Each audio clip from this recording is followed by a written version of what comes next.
Just kind of looking at the early part of this season, you've played 6 games, already a few games into conference play. Maybe what have you liked the most about this group? Obviously, you didn't have any exhibition games to go on. You jumped right into it. What have you kind of liked the most? Has anything really maybe surprised you?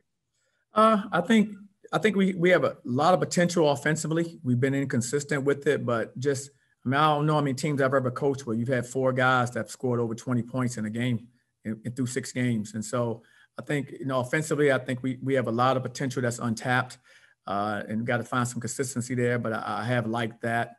I think this group being that we have a different type of group and kind of playing positionless basketball.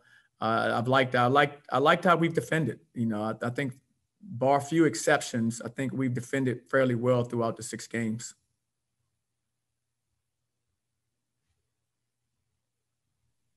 Coach, looking forward to Memphis. What stands out about them this year? They're a more experienced team than most Memphis teams in the past.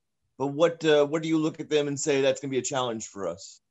Talent, still extremely talented team, really deep. They go 11 deep. They play 11 guys. They have some experience returning. Like you say, a lot of times those guys have, had some one and dones and things of that nature. So they have some guys that are returning, which gives them some experience in our conference.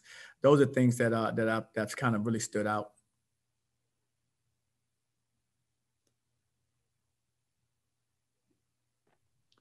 Coach, your team with just 9 points off the bench Saturday. Who can you look to generate some offense, stretch that 7-man rotation that you've got? We just need some guys stepping up in that area.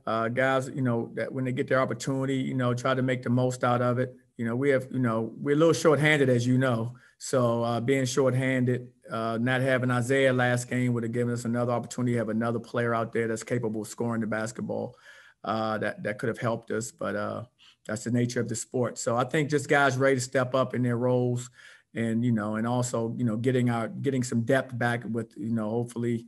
If Isaiah is able to go, that gives us another opportunity. It's still, game time decision basically for him. So we'll see. Yeah, Coach, Jamil Reynolds, where is he in his development? Obviously, came in as a freshman, didn't get that workout time like the other freshmen didn't get, and then he missed some games here recently. Just kind of where is he in his progress? I love Jamil's overall upside, and I get to see him every day in practice. And barring what just happened the last few weeks where he's been a little banged up, he's been terrific. As far as his growth as a player, he would have been really served well to have had a type of player who definitely would have been served a lot better with the summer program and summer strength and conditioning and all the things that are required, during that time would have been helpful for him. But hey, that's just the world we're in right now. So he's still adjusting. Like I said, I love his upside. I think he's going to be a terrific player in our program for a long time. He's very skilled. He has a good feel for the game. He's just learning, this level of play, seeing it daily in practice, seeing it daily in the games. As he starts to make that adjustment, I really do think he's going to impact our conference. Also, Coach, one of the Memphis players I want to bring up, Landers Nolly, the transfer from Virginia Tech, the long-range sharpshooter they've got. What have you seen that he's provided them this season? He's come from a winning culture. He had won while he was at Virginia Tech, so he's come bringing that type of experience. He's a very confident player, as you said. He can knock down the open shot. He plays with a lot of confidence, plays with a lot of energy. He's definitely, I think, a great addition to their program.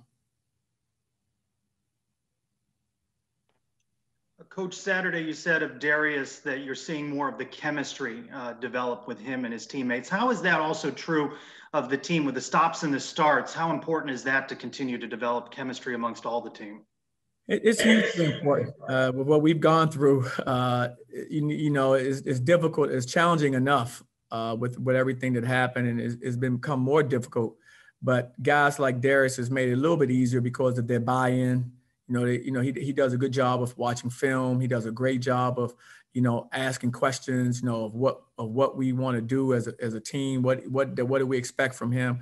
And we need that. That's how you tie everything together. So really pleased with his willingness to kind of listen and as a grad transfer and want to get better in those areas. So it's basically his attitude's been really good, and I think that's what's been the most helpful with kind of bringing him back into our system.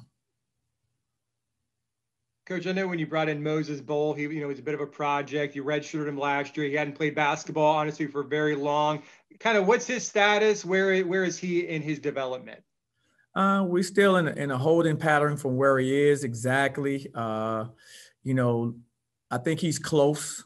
I know he's close. Just, we just have to kind of continue to monitor and make sure he's going to be fine. But, I just want to see the young man have his opportunity to get out there and contribute, because that's what these young people work for. And I know that's what he wants. So just a function of when he's cleared to go, then he'll be able to come out and compete. Coach, just in general, after that USF game, what's been the focus in your one or two practices you've had since? For us, we really focusing on rebounding the basketball. We've rebounded, but it's been inconsistent. We really focusing on just emphasizing the importance of that, both offensively and defensively. Focusing on just, valuing the basketball and possessions, too many unforced turns, things of that nature that we got to clean up. And so just really focusing on just overall execution on both ends. You got another late game coming up on Tuesday. You got to wait till 9 o'clock, maybe have an extra cup of coffee to stay awake. But do you think your team, they've gone through it before. That Florida State game was a late game as well. No, absolutely. I think right now with the uncertainty that's around our game and everything really with this pandemic, I think these young people just want an opportunity to go out and compete no matter what time. They just want to play. They want to have an opportunity to compete and play games. And so if it's 9 o'clock, our guys, I think they'll be excited to compete.